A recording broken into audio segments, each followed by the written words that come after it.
زما نوم فرحان خان دی. زه د روشن هیلث کیر ریهابلیټیشن سنټر ټاونشپ د هغې چیرمین یم. زما سره شوال موجود دی. د عمر چې دی د 15 سال دی. چونکې زموږ دا اداره چې دا په هغه خلکو کار کوي کم چې د نشې په حالت کې ککړ وي، نو په هغې حد کې چې کم دی دا شوال هم و چې دی به نشه کوله او د نشې د وجې چې کم دی دا په کم عمر کې چې دی د تباهۍ طرف ته شوی و.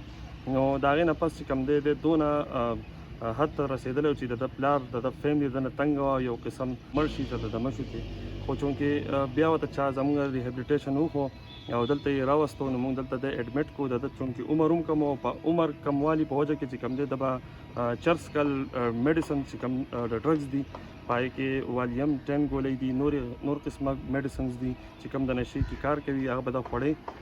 دې نه علاوه چې کم دی نور هم داسې نشې وي چې دا کړي دي. د هغې د وجې چې کم دی د بیهیویر چې دی هغه ډېر زیات اګریسیو و، په کور کې به یې لوښي هر څه ماتول.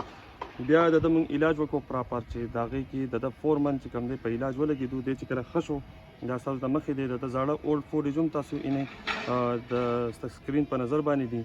اوس چې کم دی موږ دلته په جواب باندې لګولی دا الحمدلله. دلته کې زموږ سره د کچن کار زده کړو او امید لرو چې انشاءالله دې لږ غونته کې لوی شي چې دی د مستقبل د ښه مستقبل لپاره موږ د بهر ملک ته یا چېرته ولیږو. دا زموږ عزم دی انشاءالله او دا به کوو.